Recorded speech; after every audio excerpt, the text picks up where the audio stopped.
Hi everyone, welcome to episode 28 of Double Cross Anime.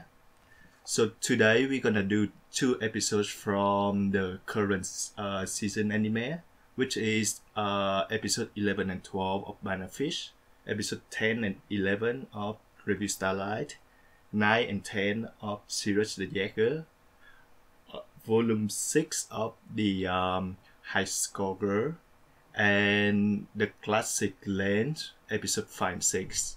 So I'm Mario. And I'm Whipper. Let's start with whatever you like. What you feel like to complain about? Because you just told me today that you have a lot of things to complain, right? I sure do. Well, I mean, how much I complain remains to be seen, but I'm certainly disappointed in a great many things. Of like, but I'll tell you one. Yep. What? Of like all these anime that we watched this week. Well, most of the anime, yeah, but the manga, High Score Girl, I was pleasantly surprised by volume 6. All right. All right, we save the manga for last because that might be the only good things that we will talk about. Okay. So I gonna save that before Lens. So let's start with the animes, the seasonal anime. Yeah, all right. There's 3 of them. We want to do Banana Fish first. We always have a good time pooping on that show. All right, let's do Banana Fish. Okay. Because now the plot is escalate into like all the gangs, on the New York gangs fighting each other, especially Arthur and Ash. And the Banana Fish now raising up into White House level. Yeah, it's even more than White House. It's like Middle East levels. So how do you think about like all this? So most of what you were talking about was in episode 12, the big conversation between Ash and Max. Yep. Where Ash is like flashing back to the club that Golzine used to run, and people in government, politicians, they would be coming in there and paying money to mess around with young men who are like the same age as their son or their grandson. Mm-hmm. So Ash is talking about that, and then at the same time he's somehow discovered that the White House wants to fund terrorists to take over the government in the Middle East and establish a puppet state. Mm-hmm. And so he ends this entire reveal to Max with the phrase, what does he say? I wrote it down somewhere. Did I? I think he just says something like, "If you ask me, the White House is full of shit." Yep, that's right. Or something like that. So I thought that was, I mean, I'm an American. So I thought that whole thing was kind of I thought it was pretty dumb, first of all. But I mean, the United States is not without its scandals, and we have like the Iran-Contra scandal under Reagan. Mm-hmm. That's something that America has done. We have funded like resistance groups, and gotten them to overthrow their non-democratic governments. Mm-hmm. But the way that Banana Fish laid it out was so funny. Like, you remember the when he first starts explaining the whole plot to Matt, like, yep. First of all, it's a kid. It's like a punk 17-year-old Abercrombie and Fitch model explaining to like a powerhouse journalist that this is happening. Ex-socialist. Ex-journalist? No, ex-socialist. So he was like he was serving in Iraq as well. Oh, that's right. Yes, ex-soldier. Yeah. So Ash is explaining this to him, and then like the little map comes up, with the like it's kind of giving you a view, like a computer view, because it's that hue of green, with all the little squares with the little bits of the relevant photos or like pictures of missiles or something. They're all moving around the screen, and then when he gets to the end of his screen, a gigantic translucent American flag that's like blowing in the wind is superimposed on top of everything, and it takes up the entire frame. And then he says, "Well, if you ask me, the whole White House is full of shit." Yeah.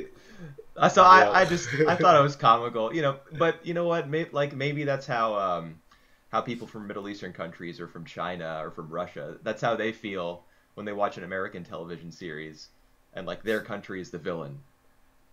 They're just rolling their eyes and thinking, "Oh, this is so dumb." Yep. That's pretty much how I felt. Right. And I don't know if you have read like on the conversation in the chat box, but one of our friend in the chat box, he explained the difference between the time, the Cold War era, and this time, and he explained like how different that was from back then to now, and that his point being that that updating into the current era doesn't work well with all these like conspiracies against the Middle East, and I kind of see his point. I mean, America's been pretty open on a global scale about their Tactic. about the war in the Middle East. Like there was a war on terror, quote unquote. Yep. That Bush started. It's the Cold War is pretty different. That was more surreptitious and caused a lot more anxiety for people. It was more like cloak and dagger, and people were afraid the world was going to end. Yep. Well, did this person, whoever it was, like going off in the chat box, did they talk about what the manga did?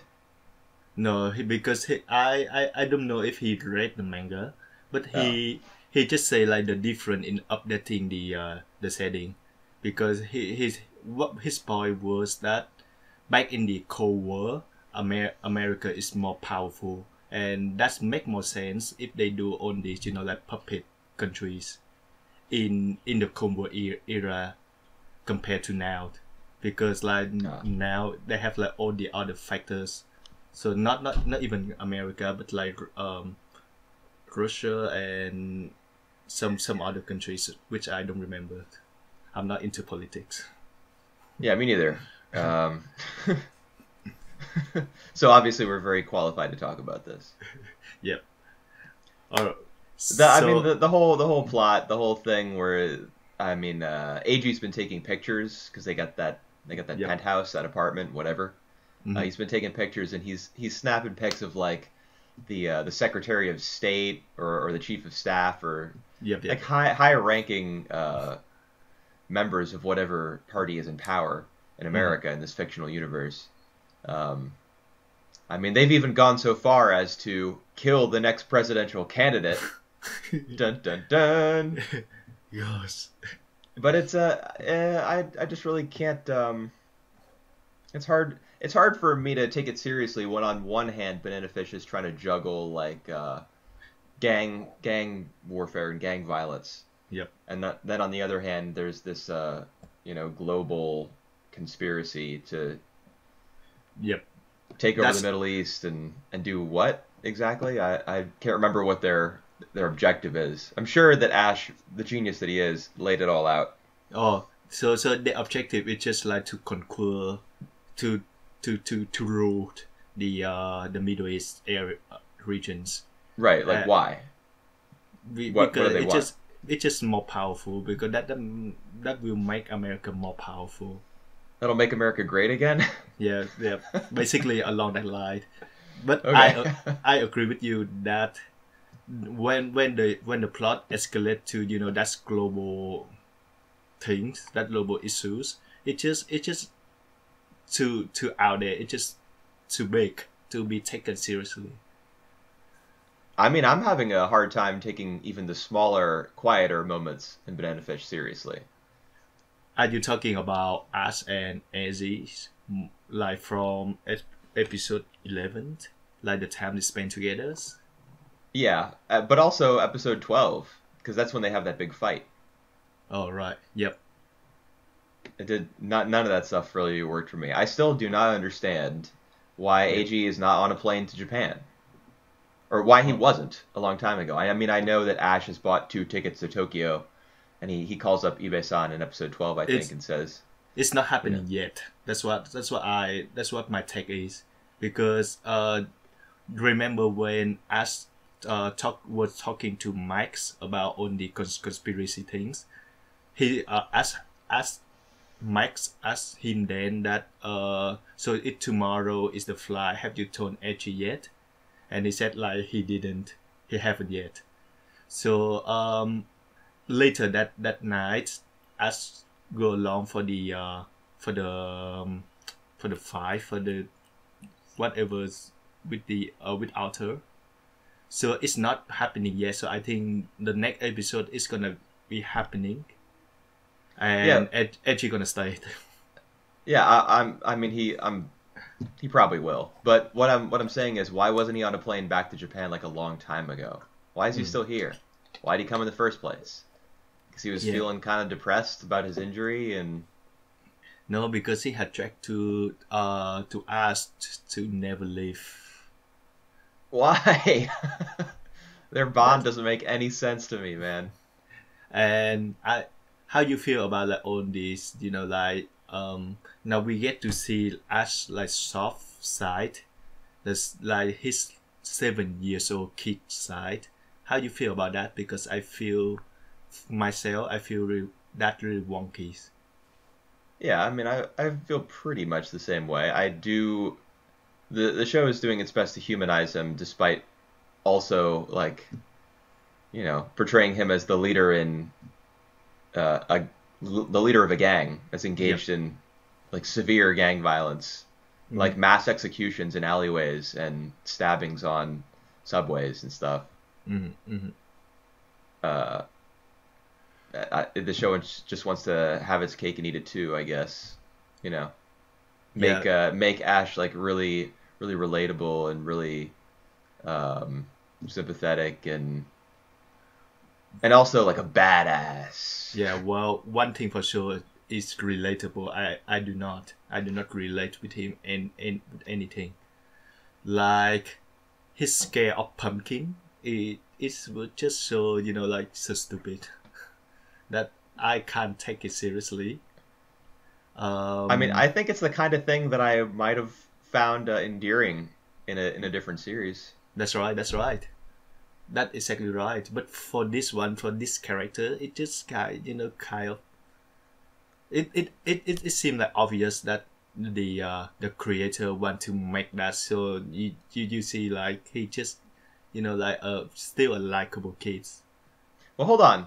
Let's rewind a second, because we're talking about how we can't relate to Ash, but honestly, how can either of us relate to someone so smart, so well read, such a wine connoisseur, and a gymnast, an Olympic level gymnast, a hacker, yes, a genius at manipulating the American stock market, as seen in episode whenever he did that.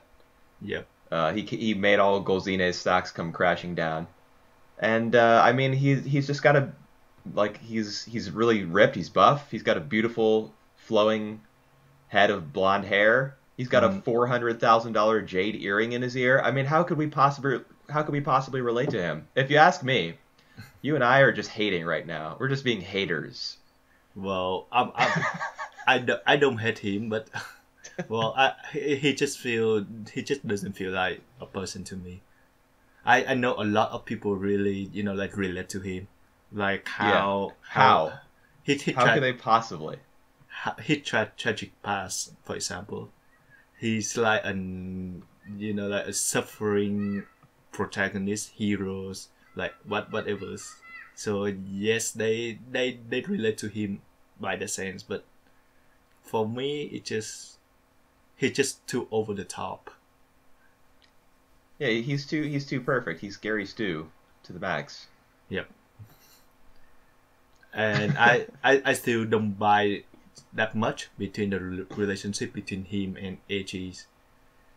Do you remember episode 12 where AG? That's the one where AG is taking the photos, and I think it's a good idea for your story to have Eiji, by taking these photographs and helping Ash in his plot against Golzine, which is tied up in the gang violence, you would, like, Eiji being the everyman, he would feel some amount of guilt about that, which is what happens in the series. But you have to let that simmer. The show does not let that it doesn't let him sit in his guilt. Instead, they have a lovely Japanese breakfast over which they like flirt with one another. And then Ash comes home and he's got a little bit of blood on his shirt. Eiji points it out, and Ash is immediately like, "Well, you just don't understand. You just can't understand me." Ah! And then he storms out. You don't live in my world. Yeah. Then and the very next scene is Eiji asking two of his right hand men. Yep. "Is Ash with you? I need to apologize." Yeah. I mean, maybe there was supposed to be a commercial break separating those two scenes. It's hard to tell in this show. Like, there's not a strong like musical cue or fade to black or anything that indicates where the commercial break is. But like, all the same, it's the very next scene. Yep. So the timing is just totally off. They don't go back and forth like normal human beings. Yep. They go back and forth like characters from a comic book, which I suppose is what they are. And you know, like, people usually say that episode 11 is like when the plot taking, you know, like, slowly to establish Eiji and Ash relationship, but in fact it still go very fast, because like at the end we see like how Ash like overthrow Papadino with like on of the so taking out his money and put him into the plane. It's just like on this happened in like 2 or 3 minutes. Wait, what? Putting all of his money onto the plane? No. So he just taking on the plane into the blame. Yeah, into Papadino's. And yeah, when he sees him at the money. airport. Yeah. So that was in episode 12. But I was talking about like the last few minutes of episode 11, when he just, you know, like, explained to Max about all of his been doing, all of his hackers stuff. Okay. And he even buy the apartment then. So like the pacing is really fast. Yeah. It's happening very quickly. I'm okay with stuff happening, like plot points being knocked out one after the other, but if your character beats are getting knocked out one after the other, then that's a problem. Mm-hmm. All right. Anything else on your note? No, let's move on. All right. It's been 18 minutes. All right. Let's get to Review Starlight. Okay. Let's do it. Episodes 10 and 11. Yep. So Hikari wins. Hikari wins. So we were right about the duet, the duet. The doubles, yeah. The doubles, yeah. And how do you think about the fight, the duel? The one in episode 10, right? Where it's the one in episode 10, yes. Tendo, Maya, and Claudine versus Karen and Hikari. Yep. It's a cool concept. I don't know. Like, I'm really disappointed in Review Starlight. All right. You remember after they lose, when Claudine kind of loses her mind and insists that even though Karen has knocked off Maya's cloak, yep. She's like, no, that didn't happen. And then she pulls off her own brooch, her pin, mm-hmm. and her cloak falls off, and she's like, you didn't knock off Maya's, you knocked off mine. See, she can't lose. She's Maya. She's Tendo Maya. But what I don't understand is why she's acting that way, because they're big time rivals. Like, Maya's number 1, Claudine's number 2. From the very beginning of the show, they were established as rivals, and we haven't really seen them totally transition into being like best friends or partners. But in this show, every girl has to be like vaguely she has to be part of a couple, you know, and it has to be like vaguely gay. They have to be caught up with one other girl. So for this one, they just threw those two together. You know, they're ranked number 1 and number 2. Why not? And Claudine just had to act totally weird and frantic after their loss. No, I didn't get it. All right. One sense that I take from Claudine's behaviors. Well, I still see that as very cheesy, but I think that's because of the rivalries. So like she always think of Maya Tendos as like the number 1, so the one that she have to beat. So like when Maya actually fall for someone else, she just kind of said it. That's what my interpretation. That's just my take from that, from the scenes. But it's just like the whole thing where they say the stuff in French, and even like Tendu Maya speak in French. It just doesn't make any sense to me. Well, I mean, they're a couple. You know how all the two girls. There's Karen and Hikari. There's the red hair and the blue hair who don't even matter at this point. There's Juna and Banana, and then there's Maya and Claudine, and then Mahiru just gets to clean the room. Yeah, she gets to be the maid. She doesn't matter either. But Maya and Claudine, since they're a pair, they have to do some stuff that's like the same as each other. So just make them speak another language. That's writing. All right. For me personally, like the duel between them is very underwhelming.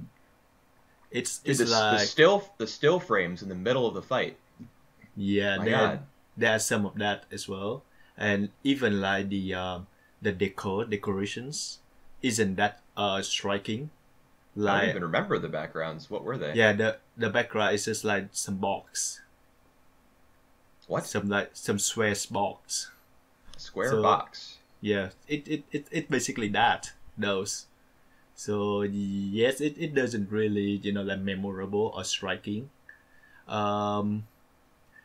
Let's see, the fight is alright, but I don't feel the sense of like Hikari and Karen working together. So we have like one scenes where Hikari does the Kazan thing, which was so amazing in episode 8.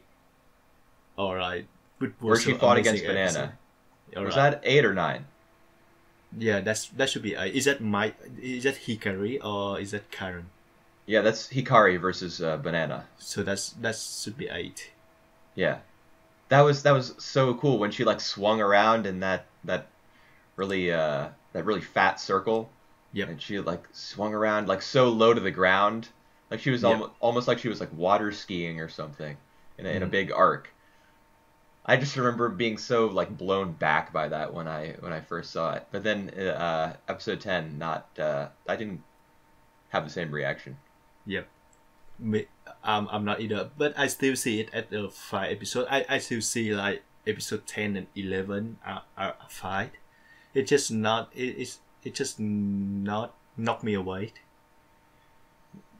So yes, even like in episode 11 when like the whole thing settled down, so Hikari is the winner, and we soon found that maybe I don't really know for sure, but the reason why Hikari like betrayed Karen is because the winner is also the curse. So she take that curse. That's what my take actually. I mean, I think we know pretty clearly what's going on, because the flashback episode, I can't remember which one it was, the one where we learned about the entire review process, thanks to, I think it was episode 8 actually. So maybe the fight against Banana was episode 9. No. But anyway, right. Like when she's at the Royal Academy in London, and she participates in the review system over there. Yep. We learn all about how it works, like that the winner can sap all of the whatever your subs call it, drive or radiance or Yeah. brilliance. Brilliance. Yeah. Did you watch Fly Subs? No, what did I watch? Fly Subs. Fly Yes. Subs said brilliance.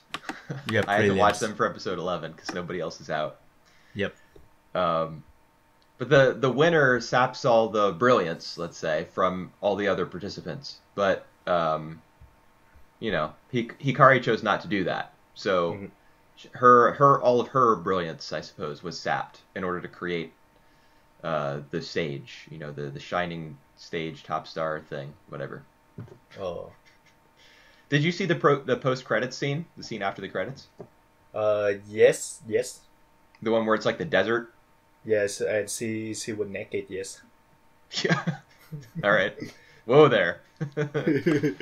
Yeah. So that's the world that she's created, I guess. It's like totally barren, probably because she's alone. It's supposed to represent the fact that she's by herself. And of course, Karen represents the opposite of that. She wants everybody to be, together, working as one, as a community. So Karen, she goes down the steps and she's going to try to rescue her. And all the girls are with her. All right. So, like, in general sense, I think it makes sense that, like, after on the auditions, we get into more development between Hikari and Karen. So they now the story focus on them. So I think that's good. But basically it's just like, like in the middle for me. So I still feel that the whole storyline is solid, but at the same time it doesn't wow me anything. I just want episode 12 to like knock me off my feet, and then I'll be happy with the series. I've had plenty of gripes, complaints, issues. Yep. With I don't know, probably like half the episodes so far. All right, tell me more about the gripes that you have. I don't know, just like there's a lot of dialogue that just boils down to something like let's soar on the wings of the sky and of our dreams and become starlight for the world. Whoa. It feels a lot like everything they say to one another sounds like that. Yeah, but that's served for the purpose, because like they are in the theater, so that's on those sequences where Karen just meet like every members. It works more like in theater sense. So like in theater, people say that as well. People act like that. People say those words. So but that's not all they say.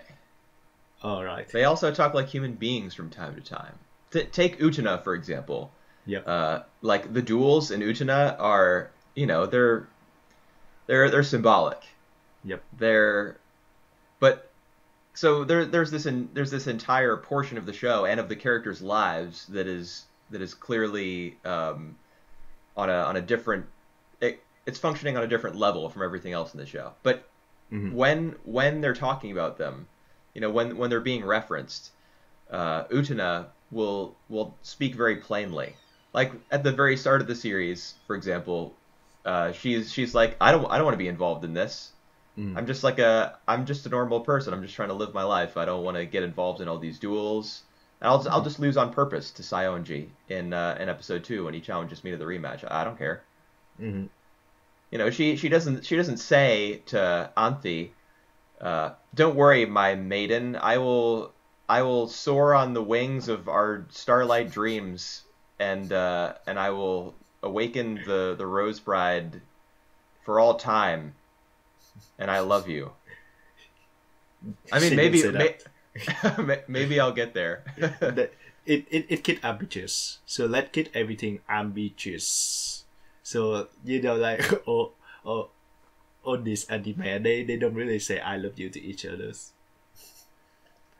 Well, Japan is like extremely, well, I don't know about extremely, but they're a socially conservative country. So when you're dealing with all these shows that have primarily female casts and they want to like tease a little bit of Yuri between some of the characters, it all has to be subtle. But I just threw that "I love you" thing on the end as you know, like a little bit of humor. I really don't feel as though there's a lot of substance to what the girls talk about in Review Starlight. It all has to do with, oh, we're stage girls, and so because we're stage girls, we're going to be on the stage and we're going to show everyone our Starlight. That really is half of what they talk about, at least. Yep. And I think it's weak, honestly. Mm-hmm. The character designs are not very good, so they don't look very individual, and they also don't really talk like individuals. They have their quirks, you know, as anime characters do. They have their preset molds that they fit into, but they don't seem to be people.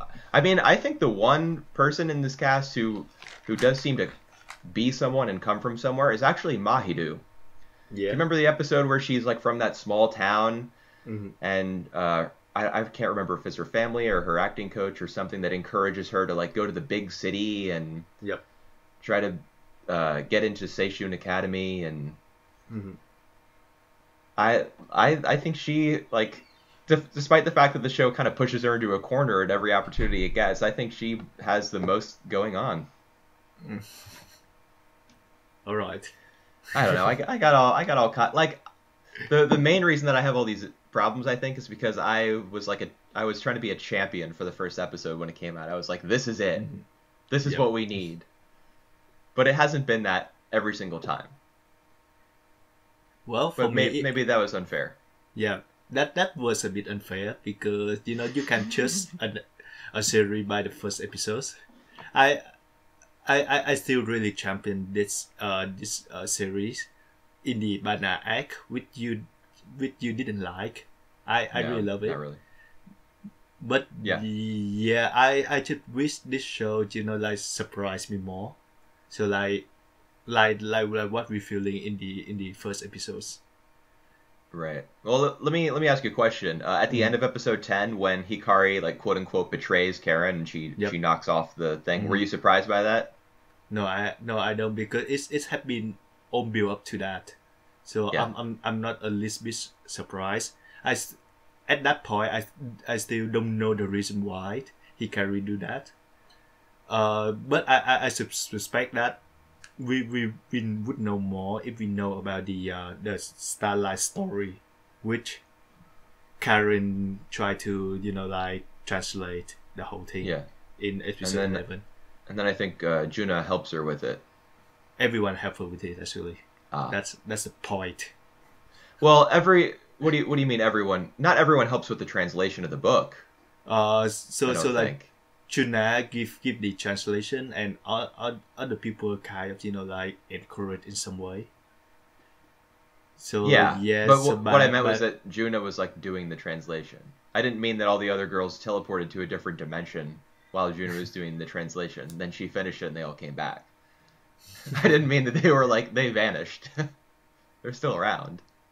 Yeah, they support in each of their way. That's what I take.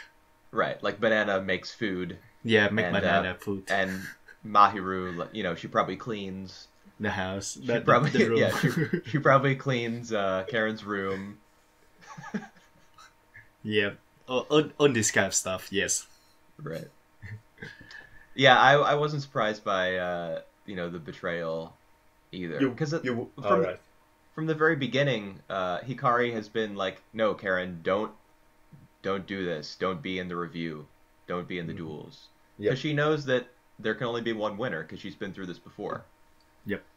So when we see her betray her, I mean, and then she, at the start of episode 11, because at the end of 10, that's the cliffhanger, and at the start of 11, she says to the giraffe, you know, no, you don't have to take everybody else's brilliance or everybody else's passion. Mm-hmm. You don't have to use them as fuel. Like, my subs actually use the word fuel. Mm-hmm. I'll do it all myself. So like it quickly became clear what her plan was. Yep. Now we just have to wait till episode 12 and see if there's like kick-ass fight or something. No, there won't be any fight, and there won't be any more fight. You don't think they're gonna chop the giraffe into like 100 little giraffe pieces? No, the giraffe is not necessary evil. He just kind of, you know, like manifest. I don't want to say manipulate, because he's not really manipulate on the girl's dreams. But yeah, well, he's not necessarily evil. No, I don't think he's evil either. He just wants there to be a winner. He's there to facilitate that process, and he wants to see what kind of stage they'll create. Yeah. And I mean, he doesn't overrule or overpower anyone, as far as I remember. Yeah. Like when Hikari wins, he just goes along with her request. That's what he's there to do. So I don't want him get chopped into pieces. No. I mean, I would certainly be a first. You say that you want to be surprised by this show. Yeah. So if you want to be surprised, that's the way to do it. Well, I keep my level of expectation low so that, like whenever it can surprise me, I will take whatever it takes. See. Maybe I should try that. One of the scenes that really got me in that episode 11 was the small moment where Tendo Maya just talk to everyone when she realized that Hikari doesn't have the fool in her anymore, just by the look of her. So like you mean Karen doesn't have the fuel anymore? No, Hikari. That's when it's one of the flashback where she will practice with Hikari. Oh, and yes. She can see in her eyes that like on the drive, on the prelim, on the things was gone. I think that that was a neat scene. So that tell me a lot about Hikari and how she struggled to to really want to be a top star, to win the audition, to end all this. But that like the very small scene in that big episodes.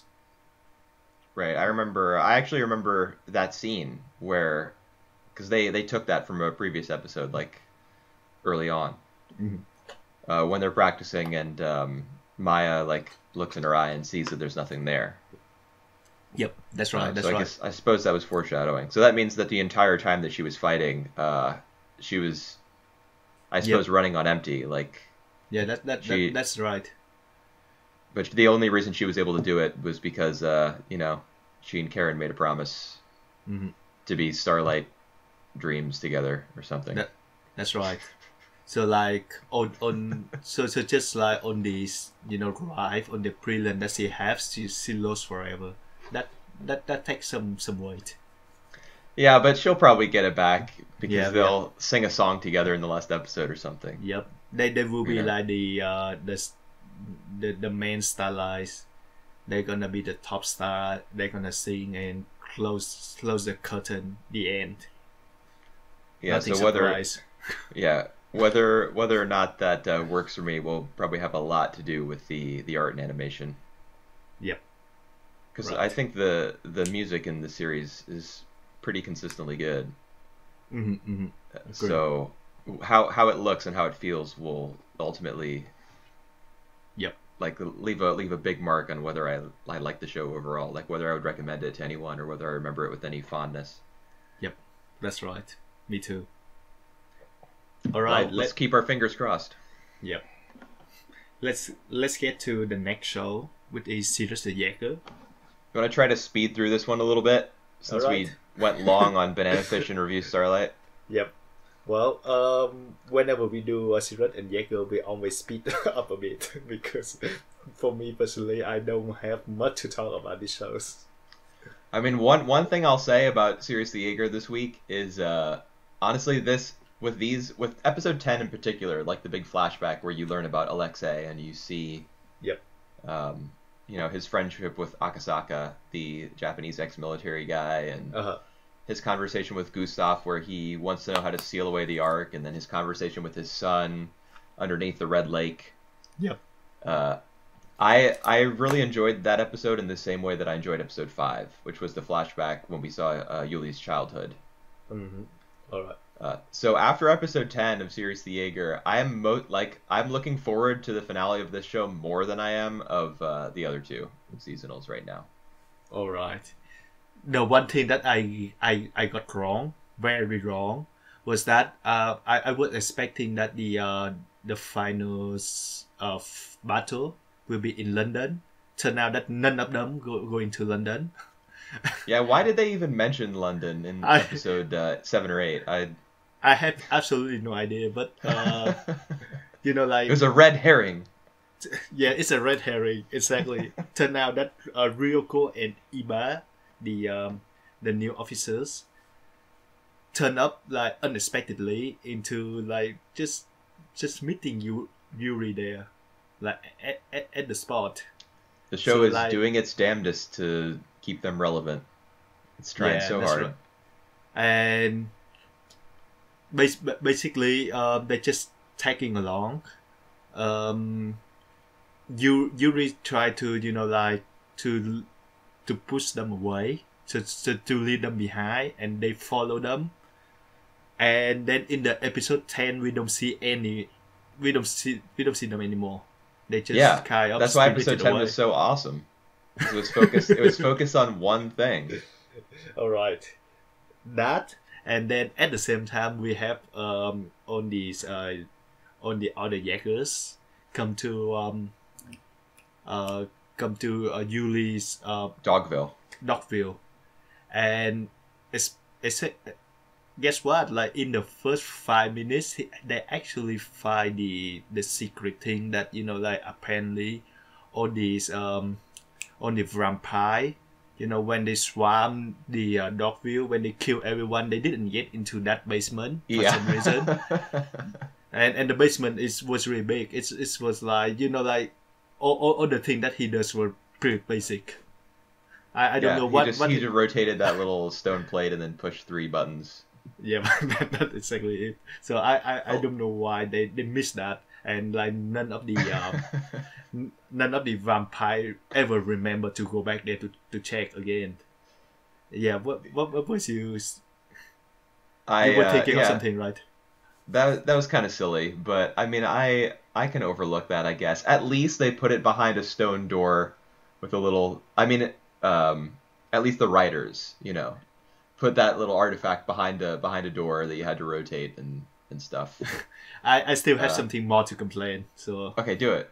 All right, and then we get to the vampire, which is we now learn that they got some kind of disease, which is basically turn them into like a victim, and I don't. That's why they are so desperately to look for the act of Sirius, and. Right.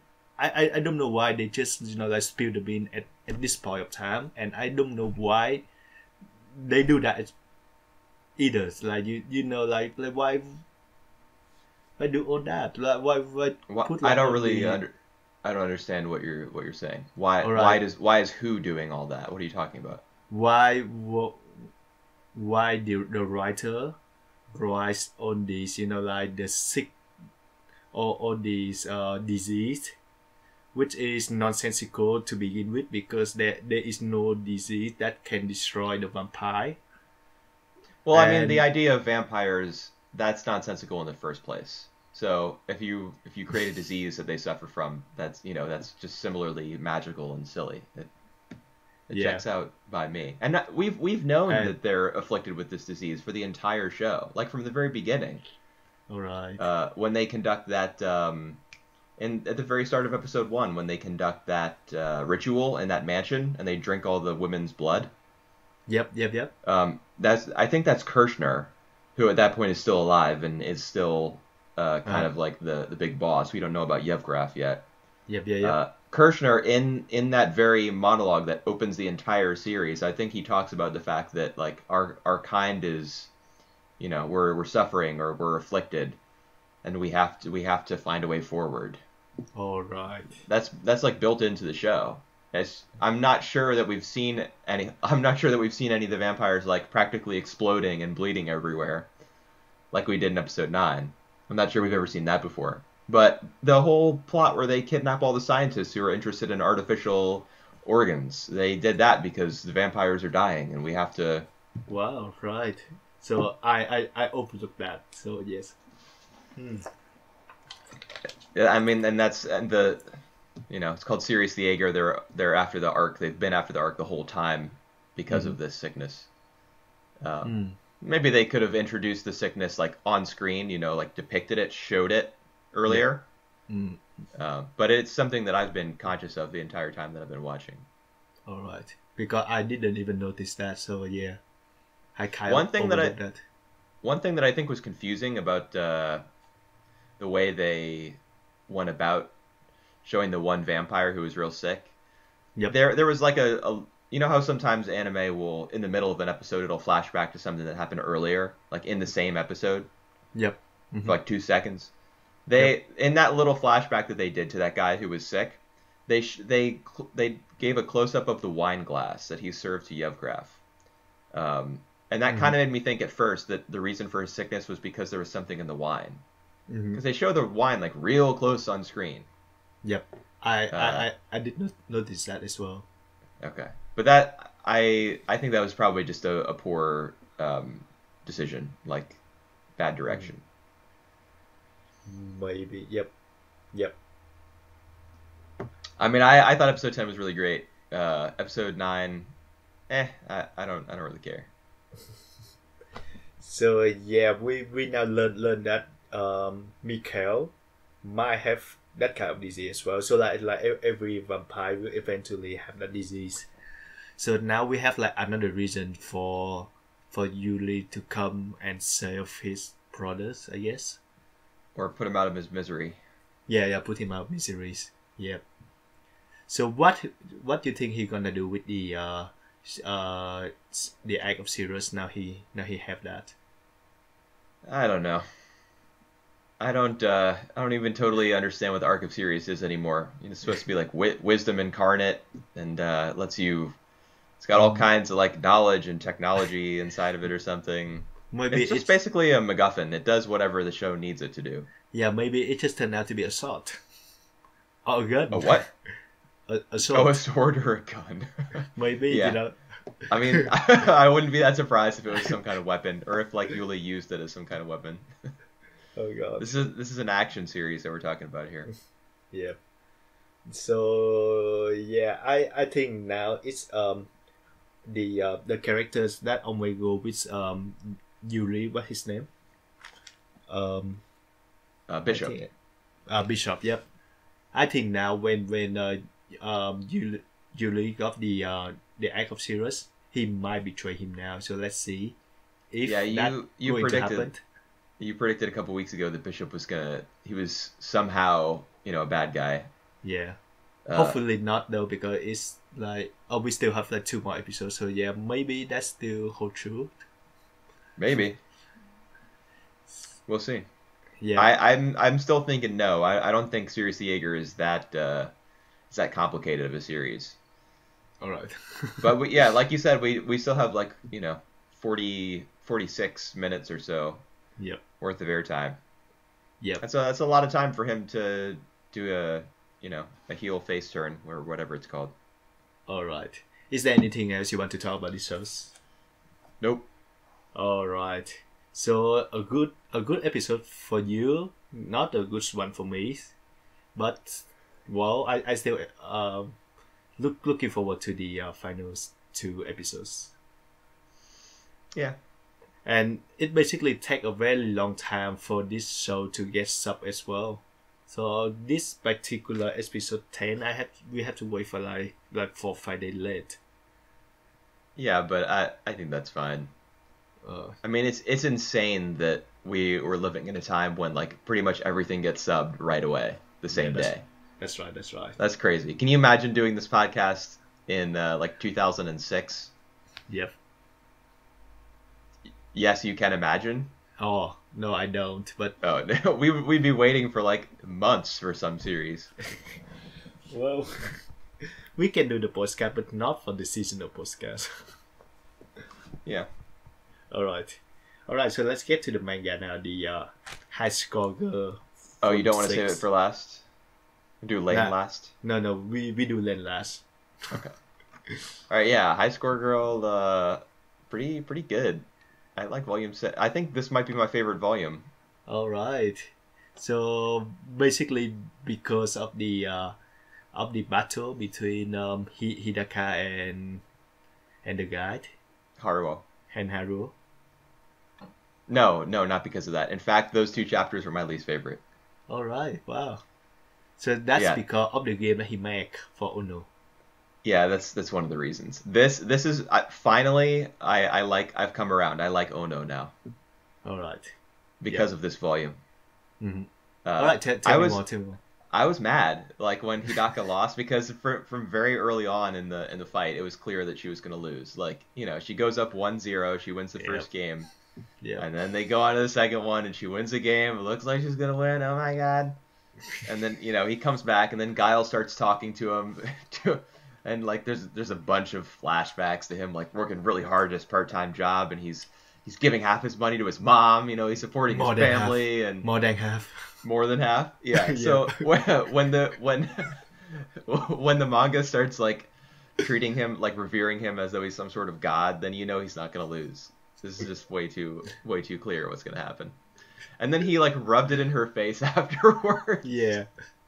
You know that's the only like scene where someone slashed out the others that I really get behind.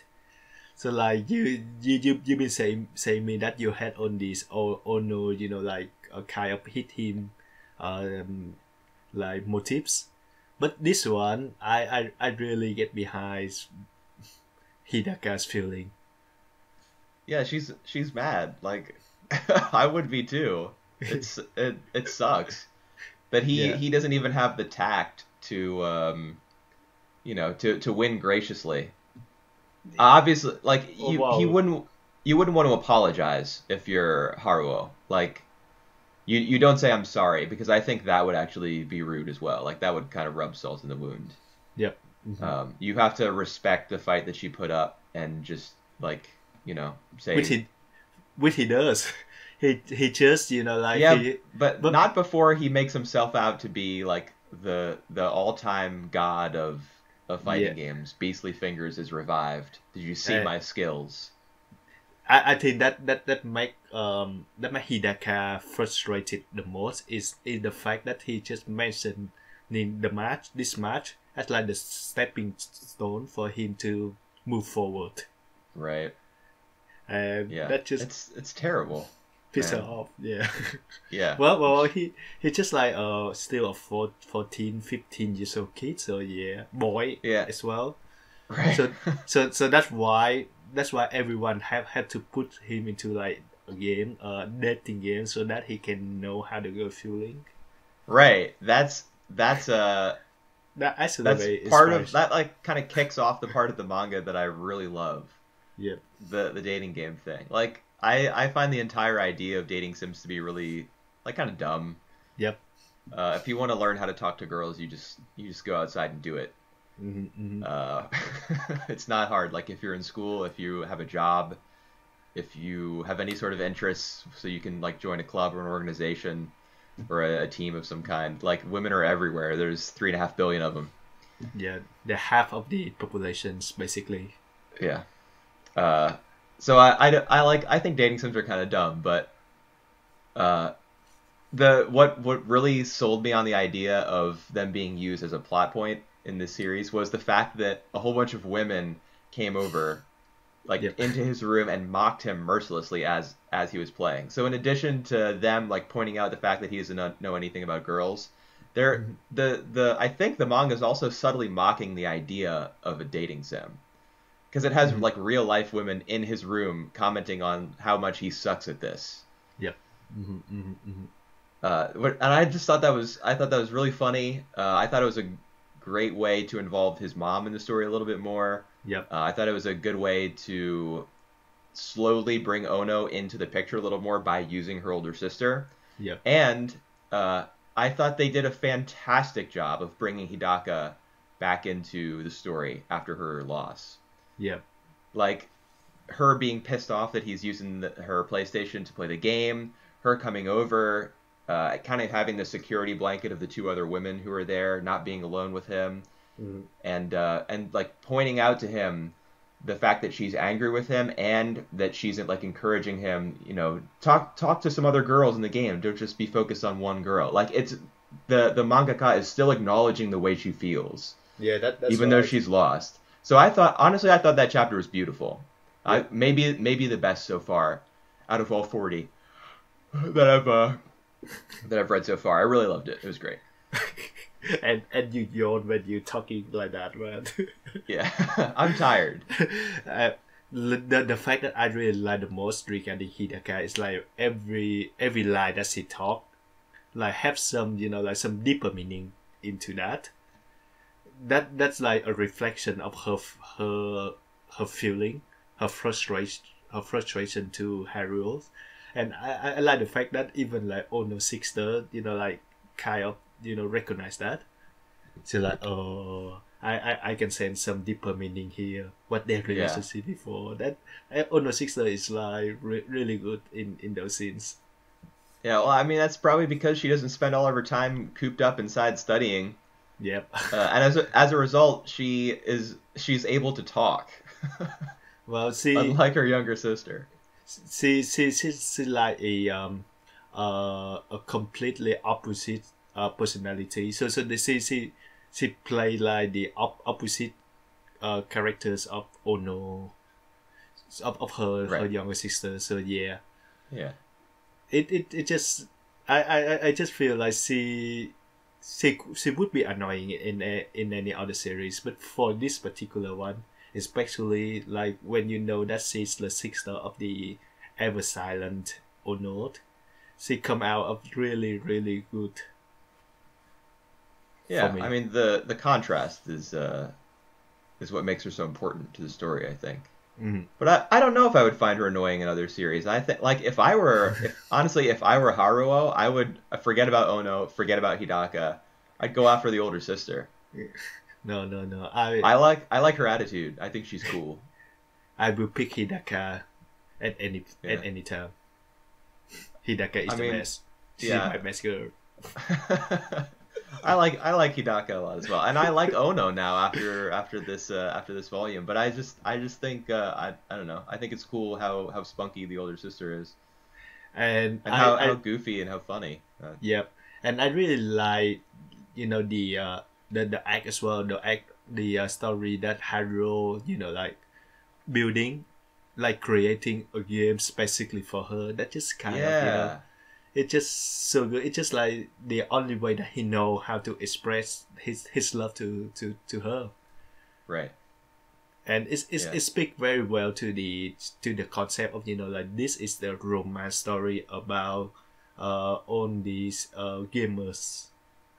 Right. I think that chapter 38 where he starts to make the game an RPG maker, and he's like daydreaming in the middle of school about what the enemies are going to look like and how much damage they're going to do and what kind of items are going to be in the game. It's like it's the perfect fusion of romance and video games, which I don't think the manga has. I mean, I'm not an arcade guy. I'm also not much of a video game guy, honestly. So people who really into the arcade scene or into games in general may feel as though, like, for example, the fight between Haruo and Hidaka, or one of the fights between Ono and Haruo, may have been more successful fusions of romance and games. But to me, it was the RPG Maker thing.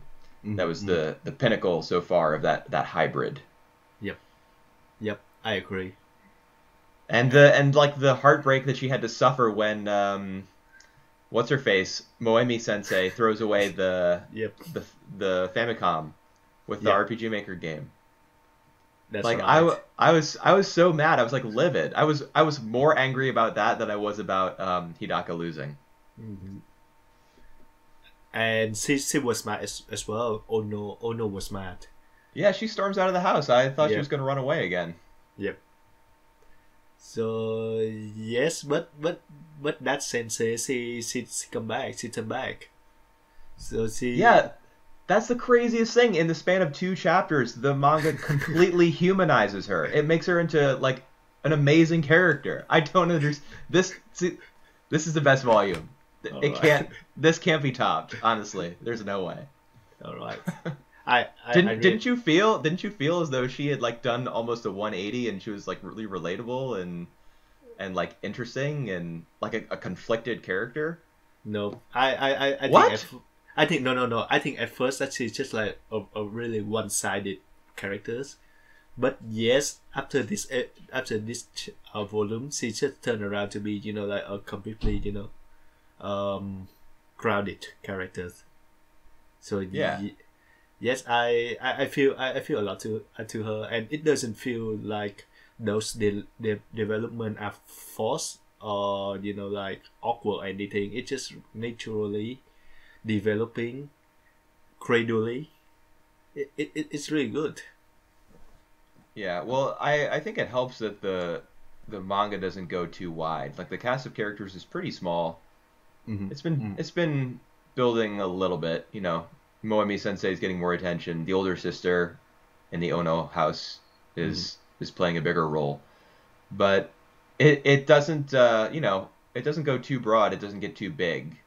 Mm-hmm. It does focus mostly on Haruo, Ono, a little bit of Hidaka, Yep. and a few other characters here and there. Yep. Which And- which lets it focus in like really closely on one character for a long amount of time and give them plenty of attention and flesh them out, bring them into the fold a little bit. And Yeah. you don't feel as though you're missing too much else, because honestly you're not. There's not a lot of other characters who are being neglected. Yeah, that's right. So And it can afford to go here and there and really pay attention to different parts of its story for a long amount of time. And it works spectacularly. and it's like in the time frame of the evolution of the arcade games, so we get on these like reference to all the games that being born, be popular, and all those guys. So yeah, it's still kind of relevant. It Yeah. Did you like the gaming show that they go to? did I like the scenes, or did I like the game shows? Just The- the what the manga did with it, the panels, yeah. the chapters. Yeah, yeah. I like that. I like that they hang out together. They did enjoy time together. For me myself, I don't see myself go there. Oh, maybe, but I won't enjoy it as much as them. I'm not into game at all. Yeah. They hold hands on the train. Yeah, well, they've been on hand so for some times now. Oh, that's true. They do it in the limo, I think, Yep, on the way to the test, right? yep, and which he failed. Yeah. Yes, indeed, Mario. Thank you. Or like, regarding to the anime, I really hope that the anime they finish at the time of Hidaka and Haruo match, but now we get to the end of episode 10, and it's like they just get into college, they just get into high school actually. Okay. So I'm not gonna sure if they will finish by that time. So you think there's they going to do. be a second core? No, I don't think there's going to be a second call, unfortunately, because it's been like very under radar. People hardly notice the anime, so that's gonna be Well, it. It's on Netflix. Yeah, so so hopefully people The English. Yeah. Hopefully, what? hopefully people will get caught up to that later on Netflix. Well, what I mean is it's on Netflix in Japan. Oh. I don't know about the English speaking world, but in Netflix Japan it releases weekly. Mm-hmm. So Japanese people have been watching it week to week without having to, go online and download it. All right. I don't know if Netflix really, they might give it a second core just to, I don't know, because it was a success in Japan, or because Hopefully. they just feel as though they need to throw a bunch of money at stuff and get as much quote unquote original programming on their platform as possible. I think there's a shot for a second core. I hope that it's popular enough to be to have a second core. But like for what I'm seeing right now, it just look kinda great. So yeah. Are you going on like Japanese websites and checking out Uh, their reaction to it, or No. So how do you know? I'm keeping track into like Reddit and stuff. They hardly like a representative of the popular shows, but In English speaking countries? yeah, of course. Yes. Oh, who cares about, like, they have English speaking countries' impact on anime is like way overstated. Yeah. Yeah, it's anime is by Japanese for Japanese. by and large. All right. All right. Don't you think that's like how we got the Moe boom? You think a whole bunch of American fans were clamoring for that when it happened? Maybe I know a lot of Western people who really like moe because they were responding to Japanese trends. That was targeted at otaku completely. All right, so I will keep on top of the how the DVD sellings. So I would know that if it's been popular in Japan or not. I think that with a series like this, what really matters is the bump that the manga sales see. Like for Shonen Jump adaptations, for example, Food Wars did not sell very well on disc, but it increased the manga sales. The airing of the anime, like that's how Japanese production committees like actually treat anime. Yep. They view them as advertisements for the main product. Yep. So if the High Score Girl manga sales go up, especially since it's going to end in 3 days. January. In 3 days. Oh. Yeah, September 25th. I just read an article about it today. I can link you to it. Yeah, please. It's September 23rd in my time now. So it's actually tomorrow your time. It's yesterday my time. I'm the 22nd. Or 21st? 21st. The 25th is when the manga ends. Oh, right, got that. So that's in 3 days. For you, it would be the 26th. All right. So yeah, anything else you want to talk about the manga before we went off on a big tangent before we get into Lane? We should probably just move on to Lane, but I could say 10 more things that I love about. Yeah, tell some more. Volume. I don't know. If I start talking, I'm going to talk for like 10 more minutes.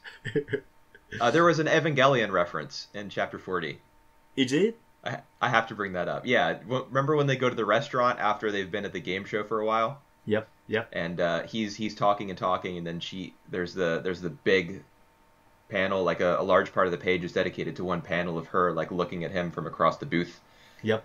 And then so before all of that happens, when they first sit down in the restaurant, there's a whole bunch of otaku like sitting around a table talking. Yep. That's like the establishing shot of them in the restaurant, and they're talking about. Did you see episode 8? Oh, that new girl was so amazing. I think her name was Asuka something. Oh, right. And this is set in 1995 when Evangelion would have been airing, and episode 8 is the one where Asuka is actually introduced. All right. So as a gigantic Eva fan, I had to mention that. All right. I didn't catch that reference at all because I didn't get into episode 8 of the shows. Yeah, but I had to bring it up. Also, the Haruo says he mentions offhandedly that they should go to Tokyo Disneyland sometime. Yep. Because they see the fireworks out the window. So I wonder if we'll see that. Yeah, I wonder. I kind of doubt it because they got in enough legal trouble using the video game characters, and Disney is like super litigious. They will sue your pants off. Yep. So they probably won't go, but it was nice that he had that thought. Well, speaking of that, I just remember that moment when they see the firework in the Disney. Disneyland and Haru just say that like every time that I spend time with you, it's been amazing. It's been impressive. I think that's what he say. That take me right back into like Hidaka's one of the scene where she thought the same thing. So like, every time she spends time with Haruo, it's amazing. Yep, that's right. Oh my god. That makes me so sad. I know that make me feel so sad that like Haruo kind of starting to realize his feeling with Ono, but at the same time he never understand or like acknowledge Hidaka's all of Hidaka feeling and efforts. Yeah. So I mean it's a hard situation because he can't, like, my original prediction was that she was going to beat him and they were actually going to go out. Mm-hmm. And it wasn't going to work out and they break up. that I think that would have been an interesting route to go down. that's But at the that, same, I go agree. ahead. I agree. But at the same time, I mean, ultimately it would have been disrespectful to her because he Yeah, essentially would have right. been acting, like playing along, and he wouldn't have been able to reciprocate the way that she feels. Yeah. So I don't know. It's a difficult position for him. Like as much of a douche as he acts after he beats her in the game, like I don't know. It's a horrible situation for her, but it's not great for him either. Yeah. Well, just it just that Hidaka is never, like one of his, you know, he Hidaka is never the person that he think the most. He just put it that way. Yeah, So maybe this work out for the best. maybe. Yeah, Um, maybe she'll get with Meow. oh, maybe. I mean that dude's cool as hell. Yeah, he's cool. She But should but she should just get with him. He's better looking. He'd probably treat her but better. yeah, but the thing is, when Hidaka fighting with Haru, he stayed on Haru's side. He just, he just very loyalty to his friend. Yeah, maybe he was on Haruo's side so that Haru would beat him and Hidaka would still be single, and he'd get a piece of that. Oh, that could work out for the best, but That's what I'd be doing. but no, I no. You don't see them together. First, I don't see them together, and second, development would have been very cheap. Yeah, it would have. It would have been. Yep. So yeah, Maybe if there's a time skip like to college or something. mm, oh, that would be nice. High So, School Girl College Edition. I'd be down. yeah, from primary school up to college. That would be nice. All right, let's get to late before it's Yeah. get late. Right. How you feeling about those episode 5 and 6? No, of you Late? go first. You go first. All right, Lens. Let me say, episode 5 is like it typically psychological thriller. So by that I say, I defy you to summarize episode 5. It cannot be done. Summarize it in like 3 sentences. You can't do it. all right. It instead of telling the story in Len's point of view, we actually see the story of episode 5 in Len's 6 point of view. He sees the most normal person in this whole universe, and she experienced some kind of like very strange, bizarre thing about the prophecies, which is I still don't I still have no clue what that even means. Like fulfill the prophecies. And in the end, her old assistant is spirited away for the others clone of herself. Right. The end. So that was very good. There's three sentences, and you hit on you hit on some of it. But the issue that I take with your summary was in the first sentence, and you say we don't experience the story from Lane's point of view. We experience the story from Lane's sister's point of view. My All question is, what story? What are you talking about? There was no story in that episode. All right. It was a bunch of pointless drivel. All right. I'm sorry to put it that way. In that story, it's perspective. Yeah. It's just like weird scenes of Lane talking to dolls and masks, and her dad and her mom in her room when the sun is setting about a whole bunch of pointless garbage about like time not being linear, and it's not even real dad and real mom. It's just like the reflections of them. Yeah, they kind of look like holograms. Yeah, hologram. That is exactly it. So yeah. So there's a bunch of that, and then there's her sister who's out in Shibuya, and she reads the message on the tissue that she pulls out of the tissue pack, and then she sees her sister on a big screen in the city, and she sees her sister in the middle of a traffic jam, and then she spills her coffee and it turns into a message, and then she gets home and she, like you said, she's spirited away. And like, what significance does any of that hold? What story is being told? What concept is Lane tackling? It seems that episode is just like supposed to be.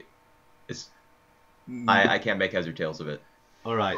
If I have to make like the some deeper like interpretation of interpretation of the episodes, I think it tackle on identity. So that is a fallback. You could say that about any episode of Lane.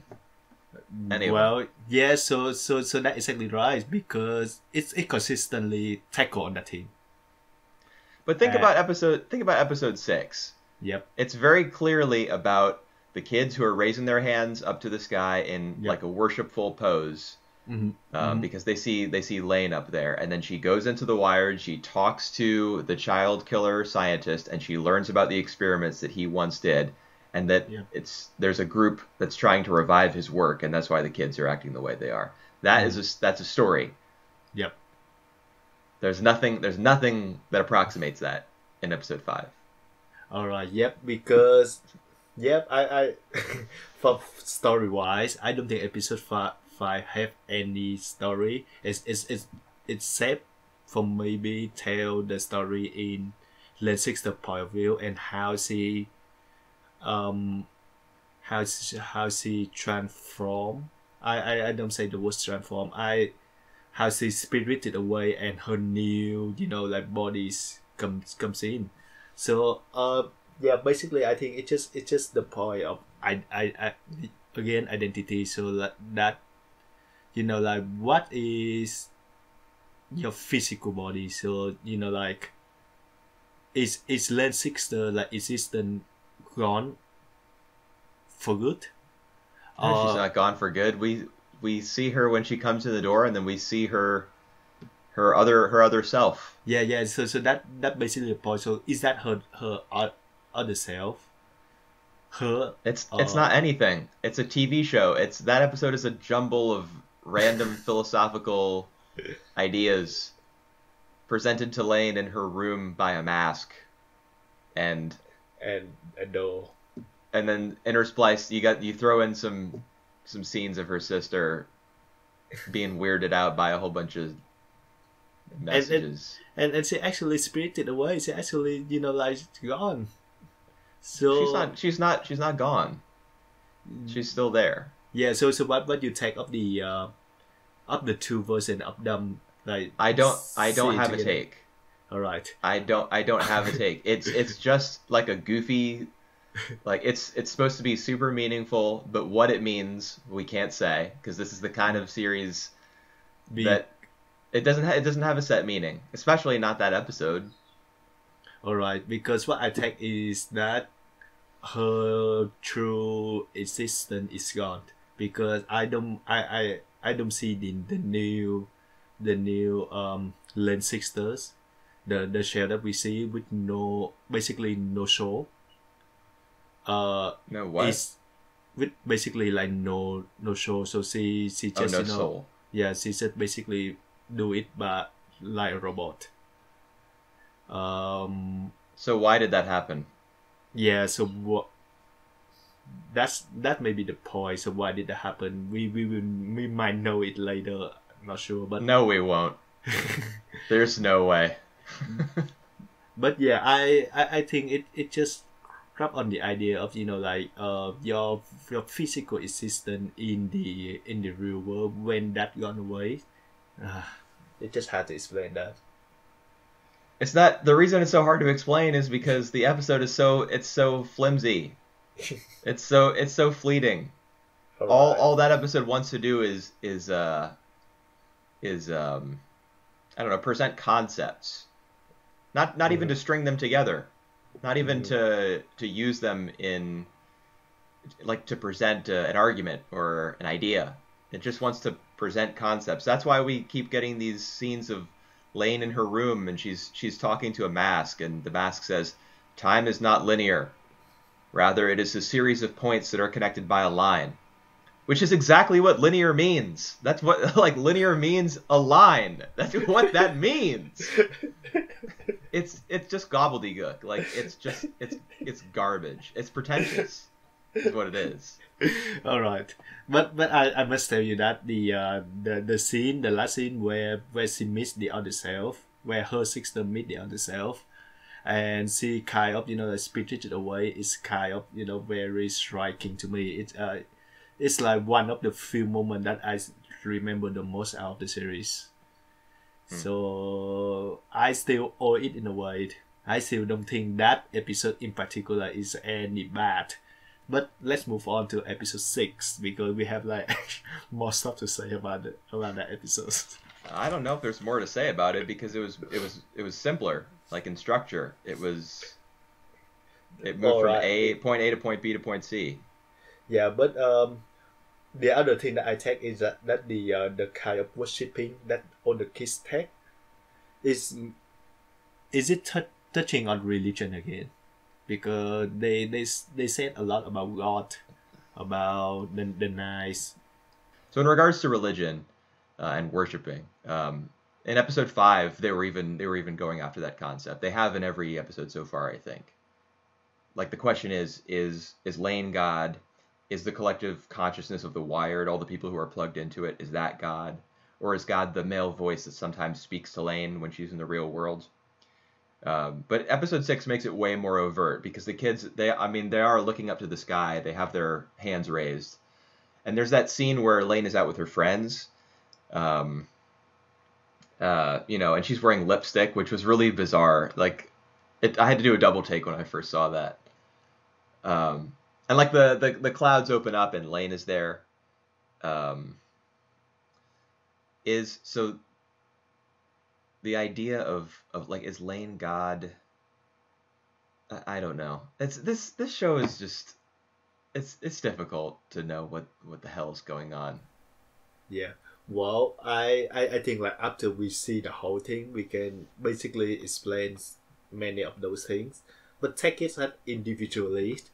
It's hard to to scribble out, to make anything meaningful meaning. Well, we know that Lane is like a really significant presence online because of the scene where she goes on and she's trying to contact the scientist, and like there's the Cheshire Cat, the mouth that's talking about how like everyone in his local net is going to be so impressed because he gave some information to Lane. So she's kind of regarded as a god. Yep. And I suppose that maybe the kids who have their hands raised and who are seemingly doing it like unconsciously, perhaps it's Lane that they're worshiping. I mean, her friends actually see. It seems that her friends actually see Lane up in the sky. Yep. They all react to it. Mm-hmm. So that like which is really weird. Yeah, it visible, and I don't know for you, but the first time I see Lane up there in the sky with like that poster, it just made me laugh. It does kind of look like a poster. It just made me laugh. So it made me raise my eyebrows. That was my reaction. Yeah, it just so like so otherworldly that I think it just had to pin out. I think the problem is that it's like not otherworldly. Like it's just Lane. Like it's just the girl that we know, who is she's somehow behind the clouds. Like that it's not as though the clouds open up and the sun, like sunbeams came down and illuminated the earth, or the clouds rolled back and like God was there, Yeah. Or maybe God was there. I mean, maybe Lane is God. Yep. Who knows? So the idea behind the episode 6 is how people try to manipulate on the collective souls into like some sort of energy or powers, Right. And is that what I take right? Because I think that's the whole concept that they try to explore. Yeah, I think so. Her entire talk with the child killing scientist Yep. was dedicated to that concept. That because the show has to slow down for a second and explain to you that all children have like a level of ESP, which I guess Yep. explains why they were reacting that way. Like in the real No, world. no, because maybe they were kind of stuck in some kind of game, and the people behind that, maybe the nice that trying to manipulate that Yeah, game. that theory is put forth, but I wonder if Yeah. they weren't just like reacting to Lane's presence because we see I think every time that we see one of those kids doing that, Lane is there. Oh, that's right. That is exactly right. Yes, but So it may but be because she's nearby that the kids are reacting yeah. to her because they have some. That's what the show explains to us is they all have some level of not ESP but like perception. They have some ability to perceive things that are on a different level. Mm-hmm. But yeah, the knights are messing around with the kids somehow. They're trying to revive the technology that the professor used to manipulate like mass consciousness, where everyone's hooked up to one thing. So, like, you could consider that a form of internet, Yep. or maybe not internet, but Ethernet. Uh, And and maybe yep. the knights are trying to do that on a much larger scale.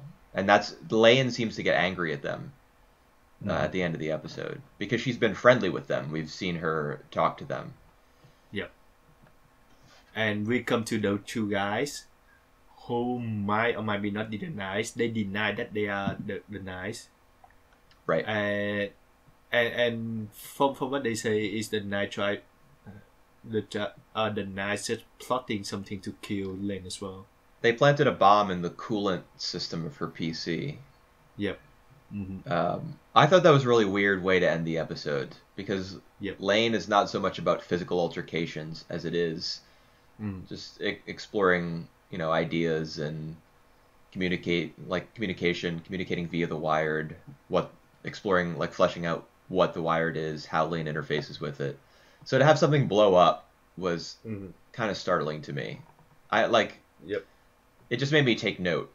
That was like a first for the show, I think. Although she does make their headset things blow up at the end of episode 4, I think. Mm-hmm. In this one, she actually goes outside and talks to him. Yep. I don't remember there is some scenes in either episode 5 or 6 that talking about the I think that was episode 5 when they're talking about the revolution of humankind that humans cease to Evolve. evolve.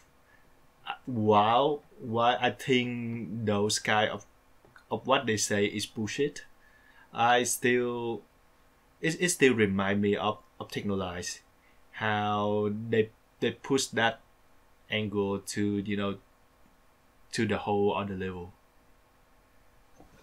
So Is that concept present in Technolize? Like humans aren't evolving anymore? human like in Technolize, human that's the whole concept that they try to push the human to evolve more. So what we get By in the combining them end, with machines. that's right. What we Yeah. get in the end is that, and they have to wait for like maybe centuries for like inactive until like others, other try to, I don't know. It was starting again, but those people there in Technolize they don't die until then. They just stay like Are you talking about inactive. Are you talking about like the above ground world No, that that's they the visit for like 2 episodes? no, the underground. I'm talking about the underground. You're talking when about they, Luke's, the underground city. Yep. Yeah. And I'm talking about like all these people get hybrid into the machine, and later on when they cease to be active as well. Right, But near the very end. but their brains doesn't died. Yeah. So yeah, it's kind of how they try to push the the evolve of the humankind, and it have a bit to do with land. I mean, the idea at the start of episode 5 is that it's just a theory that the guy's talking about. He says there's a theory that man has stopped evolving, but like in the nick of time, they figured out a way to dump their bodies, to like leave their flesh behind. So yes, that's the point that I want to get into. So yeah, when they want to leave the body behind, that kind of exposed in technology as well. But here, it's like completely regarding the cells, the body behind, in order to get into the internet, the wire. So that's what her friend at the beginning does, and maybe that how Len's sister becomes. We're not really sure about that actually. I don't think there's any meaning to her that thing happening to her sister. I don't think it's supposed to represent any loss of consciousness. I honestly just think it was supposed to look cool. I can't pull any meaning from that. All right. Nothing. No. All right. It maybe when we get into the end of the series, we might get some answer of that. We will take note on that. All right. We'll see if it kind of makes sense later on. All right. All right. I'm yawning. Yep. All right. Is there any? Yeah. Episode. There is something else. Yep. There's always something else. One reason that I really prefer episode 6 out of this batch of episodes, these two, is that we are given a foothold in terms of navigating our way through this like murky landscape that Serial Experiments Lane presents us with, and that is the character of Lane herself.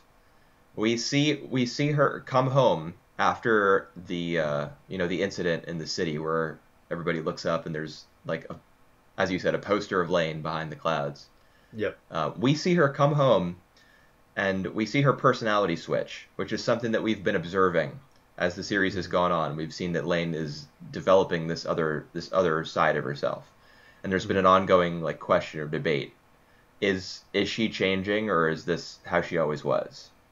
But regardless of the answer to that, we see her like we see her like aggressively shed her clothes and like wipe the lipstick off her face, and like sit down in front of her computer and start making her way towards the piece of information that she wants and that we are supposed to get next as the audience. So we are moving along with Lane's character through, like, even take the word story out of the equation. We're moving through all the information, all the images and the sounds that the show wants to communicate to us. We're moving through them with Lane together. So we're able to at the very least, we can track what she's doing, and we'll be able to follow. That is completely absent in episode 5. There's just no way to like wade through everything that episode has to offer. Like we can't attach ourselves to the older sister because her perception is totally in question, and she may not even be a real person by the end of the episode anymore. Yep. Depending on what exactly went on there. And we can't attach ourselves to Lane's point of view because she's just hanging out in her room talking to like African tiki masks and stuff, and like weird dolls and apparitions of her family members who may not even be her family, because she keeps asking them, "Are you my family?" And like that isn't pursued any further. They just ignore her and start talking about whether time is a straight line or not. It's maddening. Is it? It doesn't matter. It doesn't matter. And the thing is, if you want to watch a show that just asks you over and over for 13 episodes, is it really? But is it really though? But is it actually though? What is entertaining about that? You need something you need somebody to help you through the story. There has to be some kind of character like that, or else it's just totally abstract and bad. All right. So I thought that episode 6 was I thought it was easier to follow. I thought it had more information in it that I could actually use to further my understanding of the Lane universe. I just thought it was better. All right. I see your point. Loud and clear. Oh my god! If there's gonna be, you messaged me saying that there's gonna be lots more. Like every episode's gonna be like episode 5 from now on. Just prepare yourself because you can never guess what Lane gonna go next. Yeah, that at least is true. Yep.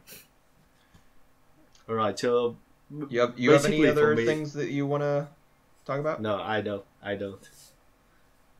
All right, you were gonna say basically for you. Basically for Lane, it just for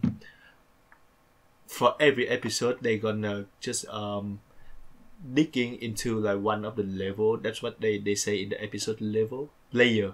So they dig into the layer. So like maybe the deeper the layer goes, the deeper that it's it yes the deeper that we can understand what they try to say. That's basically what I mean. That's already been proven false because episode 5 was like that was the 5th layer down. Yet it provided the least information to me. Well, because for me, episode 5 is still a very good episode of Lane. It provides a mood that distinctively Lane. Oh, I agree. I think it totally provided a mood. That mood was sleepy. and it says something about the perceptions.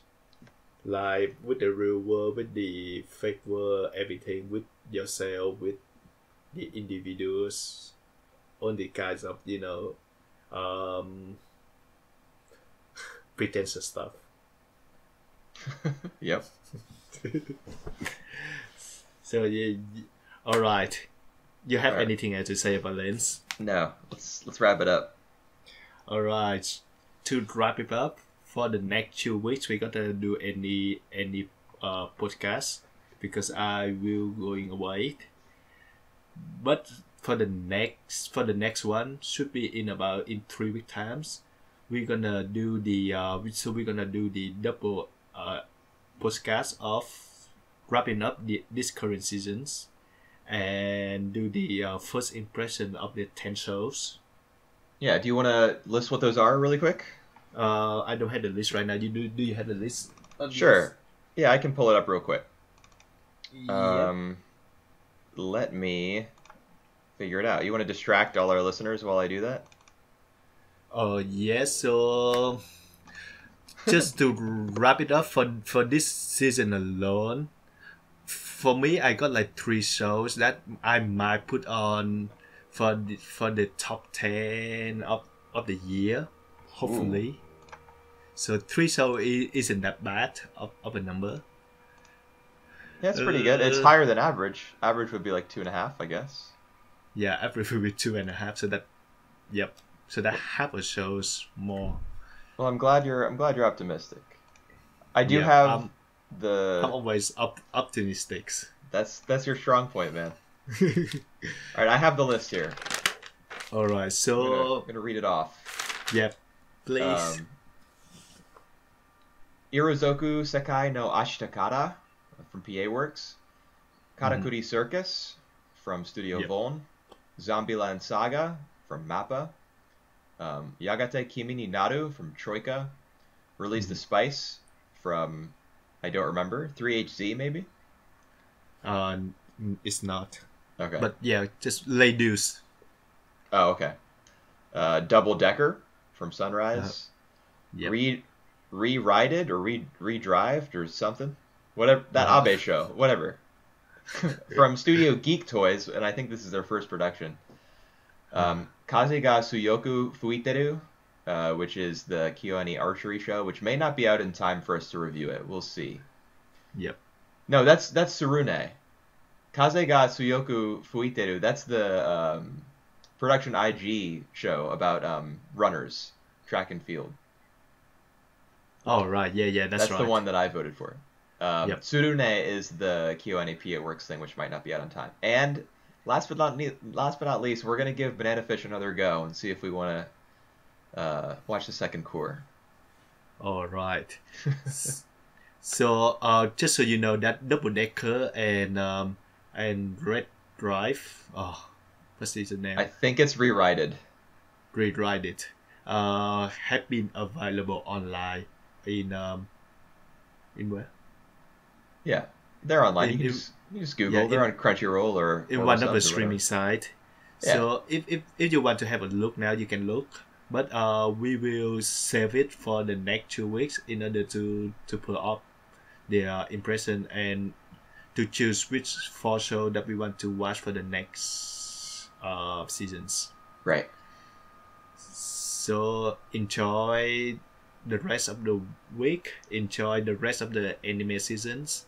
If you think that this anime season has been underwhelming, just a note that the next season might not look better. Well, that's what we're here for. We're gonna tell you whether it's better or not. You don't have to make up your own mind. You just listen to us talk. That's right. All right. We will see you in 2 weeks' time. In 3 weeks' time. 3 weeks. That's right. Yep. Bye, everybody. All right. Have Bye a for now. great September. See ya.